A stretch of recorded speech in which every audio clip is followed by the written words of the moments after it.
In Jerusalem, the so heavily disputed city of peace, some 25 Palestinian and European Christians and American and Israeli Jews met for the second year in a row to participate in a workshop on liberation theology. Invited by the Evangelical Lutheran churches in the Rhineland, Germany, and in Jordan and the Holy Land, they engaged in a deep 3-day dialogue. A Jewish Christian and at the same time a Palestinian-Israeli dialogue. Among them a delegation of the International Council of Christians and Jews.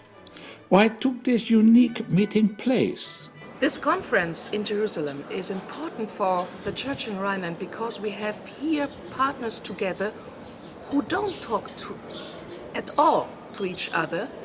Palestinian Christians from Israel and the West Bank, Jews from the United States and from Israel, and Christians from Europe together. And they try to find new ways to live together.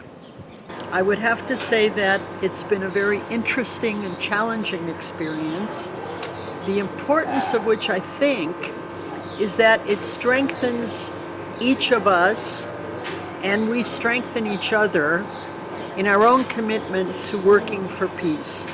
I think, this conference is very important to me and to my church because we are in dialogue, first of all, with our partners overseas, especially the Church of Rhineland, who is a co-sponsor.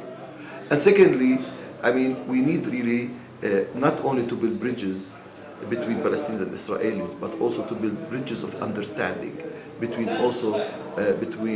the Palestinian and Christian understanding and the German Christian understanding.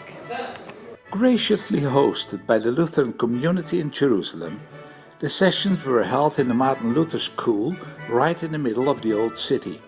An exposure trip brought the participants to Beit Zachur and Bethlehem. Next year this group will meet again. Because for the Lutheran churches the important issue is how can Jews and Christians from Palestine and Israel, from Europe and America, kindle even the smallest spark of hope in an often seemingly hopeless situation? One of the topics that we're talking about is hope and a sense of hopelessness. And sometimes when we work for peace and we don't see facts changing on the ground, it gives us really a sense of despair.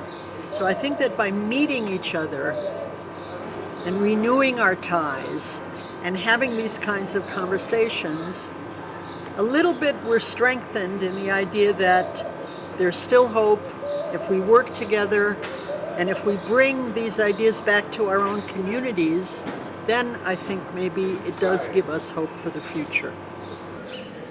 We are reading here together as Christians from this country, Israel and the West Bank, and from Europe and the United States, the same texts in the Bible.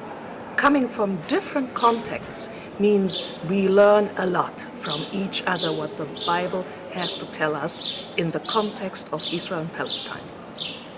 It is very essential that the Evangelical Lutheran Church and Arab Christians in this part of the world will implant hope in a hopeless situation.